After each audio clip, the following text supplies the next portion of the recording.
Joe Satriani talked with musicradar on how Jimi Hendrix changed his life, and how he is the reason why he started playing the guitar. Satriani said, "The day Jimi Hendrix died, I can still remember it like it was yesterday. It was a beautiful day in suburban Long Island. I was 14 years old, I was on the Carle Place High School football team, and I was standing outside the gym, all suited up and ready to go onto the field for practice. Everything was right in the world. Suddenly one of my teammates came up to me, he had just been home for lunch so he saw the news on TV, and he said, 'Hey Joe, you know that guy you like so much, Jimi Hendrix? I heard he just died.' I'm pretty sure I was about the only kid in school who knew who Jimi Hendrix even was. Through my older siblings, I was getting turned on to all the great music that was happening at the time, and I really loved Hendrix. So this kid, my teammate, thought I should know." The minute he told me, my whole life flashed before my eyes. I don't think this kid expected the impact it would have on me. It was such a blow. I was devastated, shattered, in a fog of emotion. Without so much as taking another step towards the field, I turned around, went back into the gym and I told my coach, "Jimi Hendrix just died, and I'm quitting the team to become a guitar player." Telling the coach was one thing. Later that evening, I had to tell my parents. We were a large family of 7.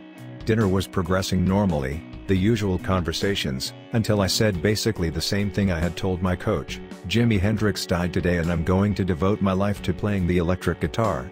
There was a long moment of awkward silence, as you might expect, which was followed by a lot of lively discussion. My family was sort of used to me saying crazy things, but this time I think everybody knew I meant it, that I had actually decided on a course for my life, so much so that my older sister, Carol, who had just started teaching art in school, said that she would donate her first paycheck towards getting me an electric guitar so I could begin my new life as a musician. Discussing his long-standing relationship with Ibanez guitars, Joe Satriani shared his thoughts on such classic 6-strings as the Gibson Les Paul and Fender Telecaster, telling Guitar Player magazine during a recent interview, "What I noticed when I was growing up and developing my style, was that Gibson Les Pauls, Teles, and Strats restricted me. I wanted to play a certain way, but my knuckles would hit the horn on S335s, Telecasters and Gibson Les Pauls would dig into the underside of my forearm, and things like that. The Street was a bit more lenient, but the vibrato bar wasn't working out for me. Then, all of a sudden, the Floyd Rose comes into being. It had to be invented, because somebody had to solve the tuning issue and make a better vibrato bar.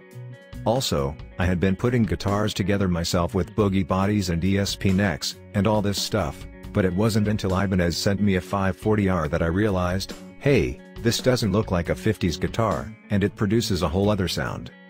So what ultimately became the JS guitar was about my being able to feel physically comfortable with it, and to finally get a neck profile that I liked. Then, I had to start working on the sound, because the guitar has to be elegant in how it makes its transitions. I start a song, I play a riff, I immediately go into a melody, there are little solo flourishes around the melody, there's an intense melody that may involve totally destroying the guitar with the whammy bar and other techniques, and then go back to the melody to finish the song. I do that for 2.5 hours on stage, and instruments of that 50s design just don't work. Steve Blucher at DiMarzio has been working with me for 30 years to figure out pickups that would allow me to have a specific voice when I play melody, but also have a big, broad sound when I play chords. It's easier said than done. There's real subtlety in those shadings. In addition, Gary Brouwer in Ibanez's Los Angeles custom shop spent many years on getting the mass out of the tremolo bar so that it didn't make the guitar sound boingy. It's constant refinement, because when I play a song like Head Rush or Energy, I don't want the guitar to stop me at all. I need it to be open to interpretation. Joe Satriani recently spoke about what it was like to replace Ritchie Blackmore in Deep Purple from 1993 and 94, admitting it was a bit of an intimidating gig. He said, "I did feel a bit like a rookie. I was just a couple of years into the sort of accidental career as an instrumentalist, and then all of a sudden I get this call to replace a legend. You can't replace somebody like Ritchie Blackmore. So I kind of knew it was going to be a thankless job from the fans' point of view, who have already bought tickets to the shows. There was a level of uncomfortableness, but I think it was all in my head. I think anybody who walks out on stage knowing that they're not the guy that the audience knows and loves, that they're the replacement, they've got a little mental game they've got to play every night they're on stage. They have to kinda try not to think like the audience. But I couldn't help it. I was such a big fan of Deep Purple and such a great fan of Ritchie Blackmore. There was a lot of sort of internal battles going on where every time I go to play Smoke on the Water, I would just hear every single note in detail that Ritchie played and I kept thinking, why play it any different? That's perfect. But, of course, the guys in the band really wanted me to be Joe. They just kept saying, do whatever you want, Joe. We'd love to hear your style over this. Forget about Ritchie. And it was impossible for me because I grew up listening and trying to imitate Ritchie Blackmore, as any young kid my age would, growing up when I did. So the experience was exhilarating. It was super fun because I was so excited to play with a legendary band, still mildly starstruck, even though I got to know these guys very well. On Vancouver radio station CFOX, Metallica's Kirk Hammett spoke fairly candidly about his experience taking guitar lessons with Joe Satriani. It was actually very poignant, Hammett said of his first lesson with Satriani. His first lesson to me was, learn your lesson. Don't waste your time, don't waste my time. I expect you to know everything that I gave you in a week's time. I was like, this guy is serious. But you know what? I did it, and he kicked my ass. But after a while, I was taking 2 lessons a week from him. I became so thirsty for what he had to offer me, I was just like, bring it on. It's all making sense. I want to learn more. Hammett then discussed Satriani as a player, saying ever since I first met him, he's always played incredibly, with all the sounds and all the bar stuff and tapping and crazy licks that no one's ever played and still probably never plays. I mean, he's just such a unique individual as a musician. Joe Satriani commented on Ritchie Blackmore calling him a soulless, too polished player in an archived interview that was recently published out into the open. Joe Satriani said to Mitch Laffin, via Blabbermouth, well, it's unfortunate when somebody that you look up to has something negative to say about you.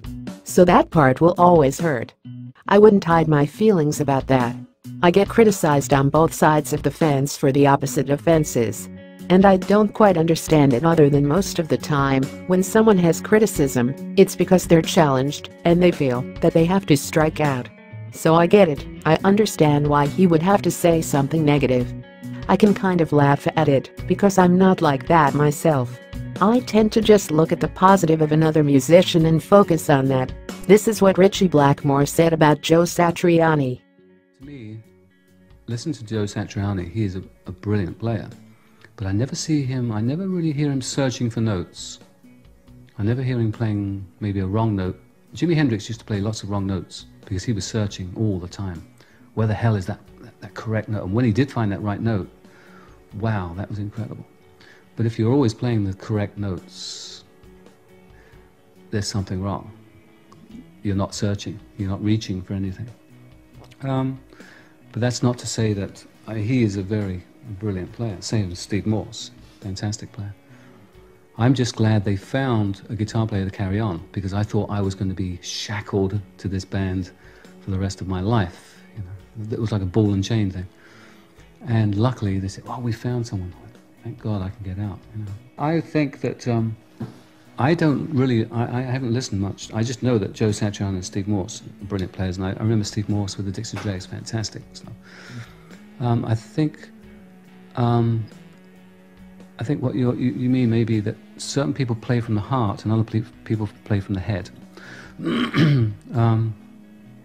I prefer a heart player. I prefer someone like a blues player with the guy that plays Jeff Healey. Jeff Healey, I think, is tremendous. I think the John Mayall guy is great too. People like that I prefer. If I hear someone really technical and running up and down the fingerboard, I can hear that for a couple of minutes. Then I start to get kind of bored and I'm thinking of other things, like playing football or something. But I do like to hear someone reaching for something, you know, not quite making it, and sometimes they do make it, and they're very polished. Like with Joe Satriani, he's a very polished player, almost too polished. That's what worries me sometimes. But it's different strokes for different folks, as an enemy of mine used to say, which is such a corny saying. It's whatever. Some people are into that head music, that head technique. Some people are into the heart technique. Some people are into blues technique. I personally am into the minstrel technique. If I hear someone playing a lute or playing a crumb horn, it just moves me. I don't know why. Guitar players I find kind of boring, and that's not meant as a dig. I find myself boring, and I have to go and lock myself away. The guitar is a wonderful instrument in certain ways. Like if you're listening to someone like John Williams play, then you know the man can play. And he will play a fast piece or slow piece. He will emote. He has it down. That's just awe-inspiring to hear someone like that. I think the main objective is to make people think in their heart. I personally am not interested in appealing to other musicians. To me, it's more inspiring to move someone who doesn't know anything about music but has feel. They can say, I don't know what you're doing, but I just feel there's something there. That to me is an incredible compliment, whereas opposed to, well, you just run up and down the fingerboard, it's wonderful, very fast. Really all that means is I've just practiced the hell out of the guitar. I'm not really saying anything. I'm going from A to B, but not seeing anything on the way. Tool frontman Maynard James Keenan said that very technical players like Joe Satriani aren't his cup of tea, noting they lack humanity and tend to be a little stiff by his standards. The musician told Destroy All Lines, "I've worked with a lot of people over the years that are very technical and very good at what they do, but they are not necessarily creative. The creative force is where some of the best music comes from. Not from guys who, no disrespect to Joe Satriani, those kind of very technical, school players, I think a lot of times they lack humanity. There's not a lot of breath that comes out of the music that I hear from, I don't want to say educated, indoctrinated musicians tend to be a little stiff. That living, breathing interaction with mistakes, with not necessarily perfect approaches, that tends to give the music the character that melds really well. If you do it right, it melds well with the digital." Not only that, but Maynard also expressed his opinions recently on how most musicians today have a problem with being too one-dimensional, explaining the whole issue to Rolling Stone, saying, "I think bands in general, not necessarily the ones I'm involved in, but I think bands in general kind of have the discipline enough to learn how to play their instrument. And they have some kind of accolades or positive reinforcement for some achievements they might have had early on. Playing guitar, playing drums, so you know, as human beings you like that praise, you like those accolades. So you pursue it more to get more of those things." He added, "But in general, most musicians nowadays, and in recent history, they lack the discipline outside of that one discipline. So in a way, they're one-dimensional, so when success comes, they don't have the faintest idea how to deal with it. And most of them implode. Most of them fall apart. They didn't have the discipline back then, they just had the discipline on what their single focus was, whatever instrument it was." Mastodon guitarist Bill Keller admitted he's not the biggest fan of such guitar masters like Joe Satriani and Steve Vai, saying that although they are insane guitar players, their style kind of bores him. Asked by Total Guitar on where do you find most players are going wrong, Bill replied, "A big mistake people often make is trying to add too many notes and overcomplicating their ideas. I always try to tell people that it's best to come up with a simple rhythmic idea and then paint in the higher notes to make these tiny adjustments into new chords, using notes as semitone out. That can make all the difference to a song. It's not about how fast you play. A lot of people just know scales. Look at Joe Satriani or Steve Vai, they're both insane guitar players, but I went to see Satch once, and I got bored after a couple of minutes. All he did was shred through scales constantly. I guess it sounds cool if you're into it, but I was thinking, play a goddamn riff. I guess that makes me a riff guy." During the rest of the chat, Keller further discussed the importance of mastering the rhythm aspect of guitar playing, saying, "I can't stress the importance of rhythm enough. For me, it's better to get a cool rhythm going and then figure the notes out later when you think about what emotion you want to convey to the listener. Is it super evil? If not, use it as a stepping stone to your next idea, and eventually you'll have 123 different riffs at your disposal." It's like a painting. You start with an idea, which is a rhythm, and then you use musical pencils to draw your idea. For me, the sketch is the root notes, and the melody is how you fill it out, where the emotion of the song comes from. Listen to the intro to Blood and Thunder, which Brandaler actually came up with, but he didn't write it on guitar. He just hummed me the riff. It has to have that rhythm, otherwise it completely loses its feel. Guitar virtuoso Joe Satriani explained why he started wearing sunglasses and how it ended up being one of the staple marks of his image. In a recent interview he said, "The sunglasses thing happened as a joke. I surprised my band one tour by showing up with my head shaved, and they were so horrified that they said I had to wear a hat and glasses or they wouldn't stop laughing on stage. Then I realized that having that curtain to hide behind allowed me to be more creative and feel less self-conscious." My buddy Sammy Hagar feels the same way. He says he can't go on stage without sunglasses because he's so embarrassed to be a singer. He's the last person you'd expect to think that way. He was also asked to single out his least favorite aspect of showbiz, which he replied, saying, "Being around people. It's a major drawback, right? Like, if my manager called me and said, 'You'll be meeting 50 people every day before the show,' immediately I'd start getting butterflies in my stomach. It's silly. I mean, I'm a grown-up, and I've been doing this my whole life, and still my initial reaction is, don't do it." Even Slash back in 2015 with the New Zealand Herald explained why he would rarely ever take his glasses off. This is what he said, "I rarely look out at the crowd. It makes me very uncomfortable to look directly into the face of the crowd. I'm in my own little world, playing my guitar. I play from the heart, but it's very insular." I think it was just a hangover thing that turns into an everyday thing. Now, wherever you go, everybody's got camera phones taking your picture, and you just end up never taking the shades off.